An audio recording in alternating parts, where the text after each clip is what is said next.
우리 같이 인사합시다. 우리 옆에 있는 우리 목원들 보시면서 우리는 예수님의 가족입니다 하고. 네, 오늘 제목이 예수 가족입니다. 최근에 우리 사회에 혼자 지내는 이런 사람들이 점점 증가하고 있습니다. 여러분 잘 아실 거예요. 그래서 혼자 밥 먹는 사람을 뭐라고 그래요? 여러분들은 오직 말씀과 기도에 전무하기 때문에 뭐 이런 데 별로 관심이 없으시죠? 혼밥 쪽이잖아요. 그죠? 혼자 노는 사람은 그렇죠. 혼놀족이에요. 적응이 굉장히 빠르시네요. 그래서 혼밥 쪽도 있고 혼놀족도 있는데 최근에 2015년에 그 조사한 걸 보니까 15세에서 19세는 73.3%가 여가 시간을 혼자 보낸다고 그래요. 그리고 20대는 71.1%가 여가 시간을 혼자 보낸다고 했습니다. 왜 이런 현상이 일어났느냐? 20대, 30대는 외동이 많아요. 외동이 많아서 혼자 지내는 것이 누구랑 같이 있는 것보다 훨씬 익숙한 거예요. 그래서 참 혼자 지내는 그러한 젊은이들이 점점 많다라는 것입니다. 최근에 젊은이들이 원하는 모임이 생겼는데 그 모임 이름이 느슨한 모임이더라고요. 느슨한 모임. 느슨한 모임은 느슨하게 자는 그런 모임이 아니고 이 모임에는 호구조사가 없다라는 거예요. 여러분 호구조사 뭔지 아세요? 참 가르칠 게 참 많아요. 호구조사는 우리 그 미팅하고 옛날에 미팅했었잖아요. 대학 때. 그럼 제일 먼저 만나면 뭐 물어봅니까? 이름이 뭐죠? 어느 고등학교 졸업했나요? 사는 데가 어디입니까? 라는 게 호구조사예요. 근데 이 모임에는 호구조사가 없어요. 나를 모르면서 가장 잘 아는 사람들의 모임이라는 것입니다. 그래서 이름, 나이, 직업을 모르는데 요즘 내 고민이 뭔지를 아는 거예요. 내가 어떤 책을 읽는지를 아는 것입니다. 왜 그러느냐? 모르는 게 편하다라는 거예요. 나의 가장 기본적인 것들, 그런 것들을 차라리 모르는 사람들, 그런 사람들과 공감대를 형성한 뒤에 쿨하게 헤어진다라는 것입니다. 간섭받기 싫고 오픈하기 싫고 남에게 요구하기도 싫은 이것이 바로 느슨한 모임이라는 것입니다. 여러분 이것은 가족이 아니죠. 사실 가족이라는 것은 가장 기본적인 것을 아는 것입니다. 그죠? 그것이 가족인데 이제는 그런 기본적인 가족의 관계에 지쳐서 그냥 어느 정도 적당하게 아는 사이, 그런 관계를 원하는 것이 오늘날 현대인의 모습이라는 것입니다. 여러분 이 본문을 보면 예수님의 모친 마리아와 동생들이 예수님을 찾아왔어요. 근데 왜 찾아왔느냐? 마태복음에는 46절에 보니까 그의 어머니와 동생들이 예수께 말하려고 밖에 섰다 그랬는데 마가복음 3장 20절과 21절에는 조금 더 구체적으로 설명이 되어 있습니다. 이 집에 들어가시니 무리가 다시 모임으로 식사할 겨를도 없는지라 예수의 친족들이 듣고 그를 붙들러 나오니 이는 그가 미쳤다 함이라. 여러분 우리가 마태복음 12장을 지난주 이번주 들었기 때문에 이해가 되잖아요. 예수님이 귀신 들리고 벙어리 되고 눈먼 자를 고치니까 바리새인들이 예수님이 귀신 쫓아낸 것을 가리켜서 바알세불의 힘을 빌렸다 그랬습니다. 뿐만 아니라 예수님이 미쳤다라는 말까지 한 것입니다. 여러분 멀리서 예수님의 어머니 마리아와 그리고 형제 자매들이 예수님이 미쳤다 하는 얘기를 들으니 가만히 있을 수가 없죠. 확인하려고 확인차 예수님에게 지금 찾아온 것입니다.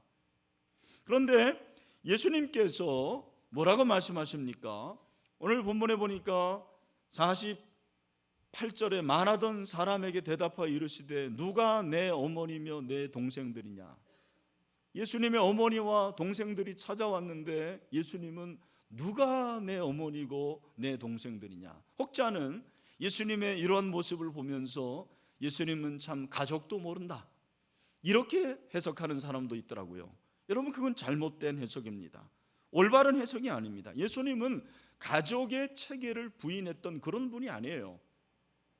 그런데 예수님께서 누가 내 어머니며 내 동생들이냐 하시고 49절에 보니까 손을 내밀어 제자들을 가리켰어요. 제자들을 가리키면서 나의 어머니와 나의 동생들을 보라 그랬어요. 여러분이 지금 이 상황을 좀 상상을 하셔야 돼요. 지금 바깥에 예수님의 어머니와 동생들이 서 있는데 예수님께서 제자들을 가리키면서 누가 내 어머니며 내 동생들이냐. 그 말은 누가 내 어머니고 내 동생들이란 말이에요? 예수님의 제자들이라는 말이에요. 예수님의 제자들이 예수님의 어머니요 형제다. 그 말은 예수님의 가족이라는 말입니다. 그렇게 말씀하시면서 50절에 보니까 뭐라고 그랬습니까? 우리 50절 말씀을 다 같이 읽어보겠습니다. 50절입니다. 시작. 누구든지 하늘에 계신 내 아버지의 뜻대로 하는 자가 내 형제요 자매요 어머니라 하시더라. 아멘. 여러분, 조금 졸릴 시간이지만 잘 좀 들어보시길 바랍니다. 오늘 이 본문은 사실은 예수님이 앞으로 마태복음 13장부터 말씀하실 비유, 그 비유의 서곡이라고 얘기를 합니다. 마태복음 13장, 이제 우리가 다음 주부터 살펴보겠지만 예수님이 하신 비유가 나오는데, 여러분, 그 비유의 가장 큰 주제가 뭔지 아십니까? 예수님이 말씀하신 비유의 가장 큰 주제는 바로 하나님 나라예요. 하나님 나라를 말씀하시는데, 그 하나님 나라를 말씀하시기 전에 예수님의 어머니와 동생들이 찾아왔고, 예수님께서는 내 가족은, 다시 말해서 내 어머니와 내 형제들은 내 아버지의 뜻대로 행하는 자라, 그렇게 설명을 하십니다. 여러분, 우리는 여기서 하나님 나라라는 큰 주제를 가지고 이 본문을 살펴봐야 된다는 것입니다. 예수님께서 지금 말씀하시는 가족이라는 것은 가장 기본적인 관계가 혈연의 관계가 아니라는 것을 말씀하세요. 혈연의 관계가 뭡니까? 부부의 관계가 혈연의 관계죠. 그리고 형제와의 관계, 여러분, 이것이 혈연 아닙니까? 그 혈연보다 조금 더 크다고 할 수 있는 것이 제가 볼 때는 지연이고 학연이고 뭐 이런 것들이 있습니다. 예수님께서 말씀하시는 예수님의 가족, 예수 가족은 우리가 알고 있는 그런 일반적인 연이 아니라는 거예요. 여러분, 연 알잖아요. 인연으로 된 게 아니에요. 그러면 예수님이 말씀하시는 예수 가족은 기본적으로 무엇을 말합니까? 예수님의 가족은 영적 가족이라는 거죠. 여러분, 영적 가족의 특징이 무엇입니까? 영적 가족의 첫 번째 특징은 바로 예수 그리스도의 피로 만난 관계가 예수님의 가족이에요. 그것이 영적 가족입니다. 영적 공동체입니다. 사도행전 20장 28절에 보면은 사도 바울이 뭐라고 말합니까? 우리 다 같이 한번 읽어보죠. 시작. 여러분은 자기를 위하여 또는 온 양떼를 위하여 삼가라. 성령이 그들 가운데 여러분을 감독자로 삼고 하나님이 자기 피로 사신 교회를 보살피게 하셨느니라. 아멘. 여러분, 교회가 뭐냐? 교회는 예수 그리스도의 몸이잖아요. 예수 그리스도의 몸이 교회라는 말은 예수님께서 교회를 사신 거예요. 우리 몸을 사셨어요. 무엇으로 사셨습니까? 예수 그리스도의 피로 사신 줄로 믿습니다. 피로 사신 공동체가 교회예요. 여러분, 가족이라는 것은 피를 나눈 관계잖아요. 그런데 그 피도 굉장히 중요한 거죠. 인간의 피입니다. 부모의 DNA를 받고 부모의 기질을 받고 무엇보다도 부모의 생명을 받은 거죠. 피를 받은 것이 가족입니다. 가족이 정말 중요한 거예요. 성경이 인간적인 가정을 무시하거나 필요 없다고 말하지 않습니다. 그런데 하나님의 나라를 위해서 가장 기본적인 공동체가 있다면 바로 교회라는 것입니다. 왜? 여러분, 이 교회가 영적인 공동체입니까? 왜 교회가 영적인 공동체냐? 그 이유는 한 가지입니다. 바로 예수 그리스도의 피로 교회를 사셨기 때문입니다. 여러분, 옆에 있는 형제 자매들 한번 보시길 바랍니다. 네. 마음에 드는 사람도 있고 마음에 안 드는 사람도 있죠. 얘기를 안 해서 그렇지. 여러분, 마음에 들든 마음에 들지 않든 가족은 가족입니다. 가족으로 맺어지면 빼도 박도 못하는 거예요. 그게 가족이에요. 여러분, 예수님의 가족은 형제들이에요. 형제들. 그래서 우리를 형제라고 그래요. 로마서를 보면, 여러분, 로마서를 받을 당시는 정말 굉장히 영적으로 어려울 때였어요. 예수 믿는 것이 핍박이고 예수 믿는 것이 고난이고, 여러분, 그 로마 교회를 이렇게 살펴보면은, 여러분, 로마 교회가 숱한 그런 어려움이 많았거든요. 그 어려움 가운데서 서로를 뭐라고 말하냐면 형제들이라고 그래요. 제 생각에 그렇게 어려울 때는 형제보다는 동지라는 것이 더 맞을 것 같아요. 동지요. 여러분, 그 동지 알잖아요. 그 민주화 때 여러분 중에 아마 그런 분들이 있을 텐데, 예비군복 입고 시청에 나가가지고 체류탄을 맞으면서 우리는 민주화의 동지야. 여러분, 그런 동지가 맞을 것 같은데 동지라고 하잖아요. 여러분, 동지는 목적 지향적이에요.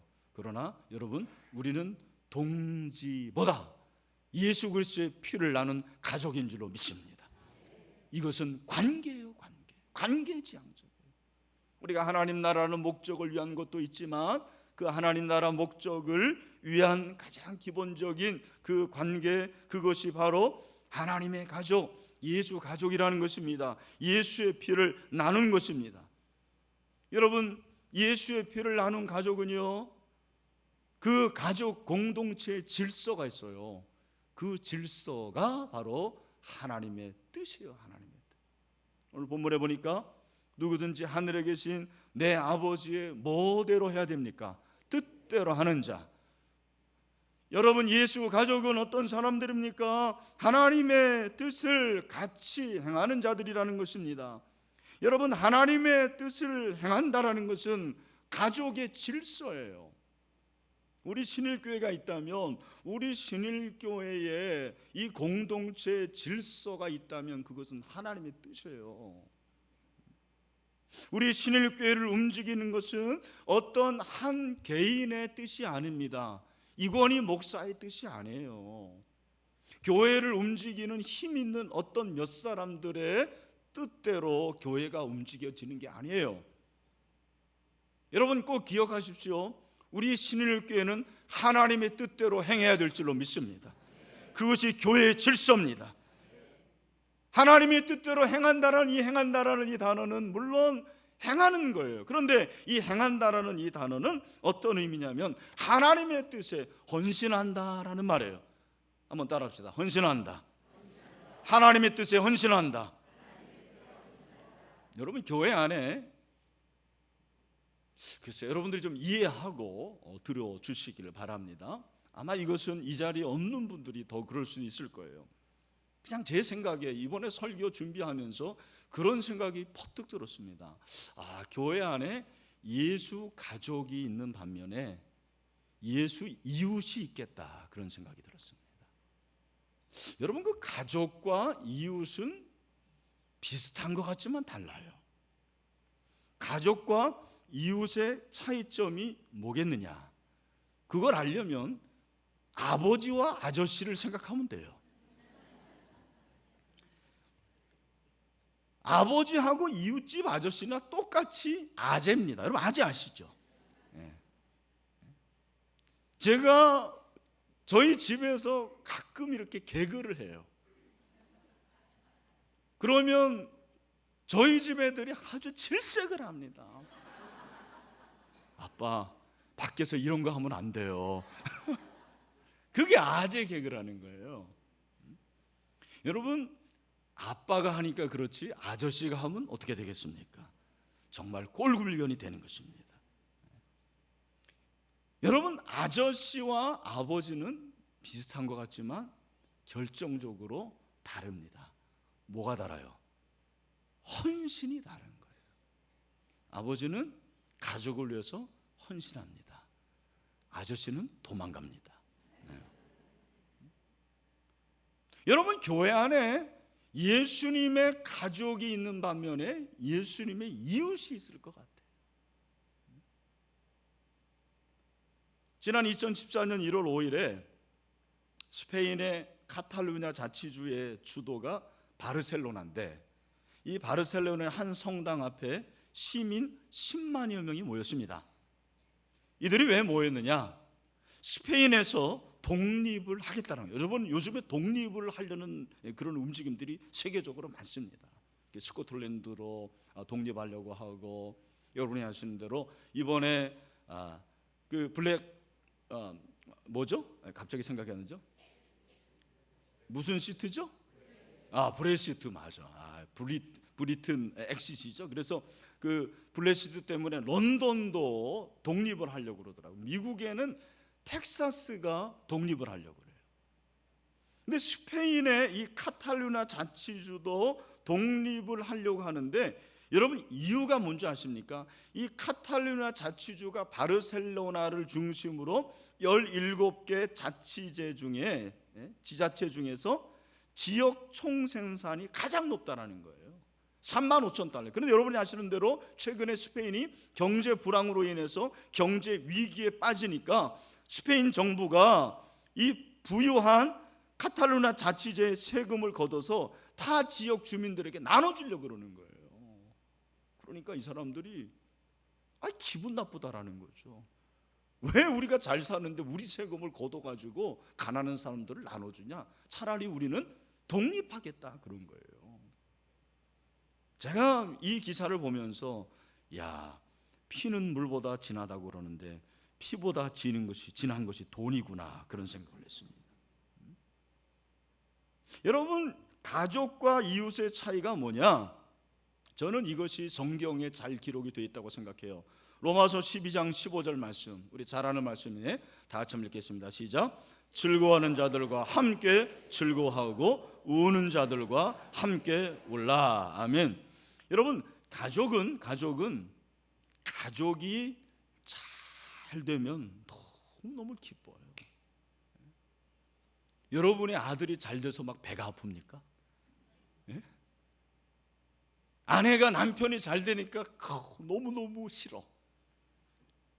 그런 아내가 있습니까?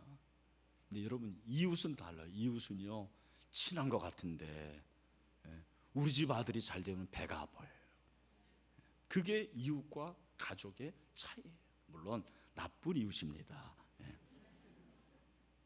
여러분, 가족이 슬퍼하고 일이 안 되면 너무너무 가슴 아파요. 웁니다.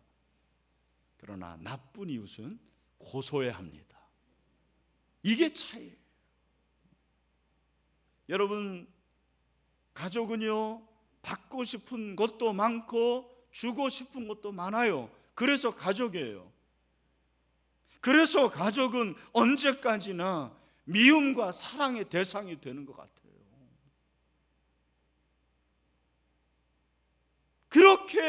그렇게 가깝지만 가족이 원수도 될 수도 있습니다. 왜? 그게 바로 가족입니다. 아침에 현관문을 나서는 그 순간부터 서로 만나지 못할 그런 영원한 순간이 있다고 생각하면 가족은 아마 못 살 거예요. 그러나 이웃은 전혀 상관이 없어요. 왜? 또 다른 이웃이 이사 오면 되는 거예요. 그게 다른 것입니다. 어느 여름에 서해에서 있었던 일입니다. 모처럼 가족들끼리 보트를 타고 가까운 섬으로 나들이 갔다가 돌아오는 길에 그만 보트가 뒤집어졌습니다. 일가족이 그대로 물에 빠지고 말았습니다. 다행히 이제 구명조끼를 입잖아요. 그렇게 구조의 손길을 기다리며 바다에 서 있었습니다. 그러나 구조대는 오지 않고 아이들이 죽어갔습니다. 아빠마저도 여보 미안해 하는 한마디 남기고 의식을 잃고 말았습니다. 이튿날 아침에 나타나는 구조대에 의해 엄마만 혼자 살아남았습니다. 바다에 둥둥 떠서 자식들과 남편이 죽어가는 모습을 지켜보아야만 하는 엄마의 심정은 어땠을까? 그게 바로 가족이라는 거예요. 보고 싶어도 다시 못 볼 존재로 여기는 거, 그것이 가족이죠. 여러분, 오늘 목장 종강입니다. 여러분, 소급이라는 것이 그렇습니다. 이 목장이 왜 존재해야 되는가? 하나님의 뜻대로 행하는 것이 예수 가족이라고 그랬어요. 하나님의 뜻이 무엇입니까? 하나님의 뜻이 무엇입니까? 로마서 12장 2절에 보니까 너희는 이 세대를 본받지 말고 오직 마음을 새롭게 함으로 변화를 받아 하나님의 선하시고 기뻐하시고 온전한 뜻이 무엇인지 분별하도록 하라, 그렇게 말씀을 했습니다. 우리가 힘써야 될 것이 무엇입니까? 하나님의 뜻이 무엇인지를 아는 거래요. 그러니까 교회 공동체가 제일 힘써야 될 것은 하나님의 뜻이 뭔지를 아는 거예요.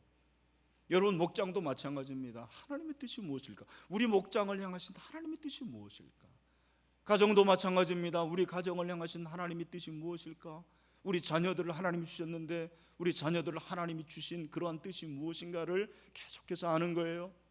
여러분, 여기 선하시고 기뻐하시고 온전하신 하나님의 뜻이라고 그랬는데 이것은 하나님의 뜻, 곧 선하시고 기뻐하시고 온전하신, 그렇게 번역하는 것이 좋습니다.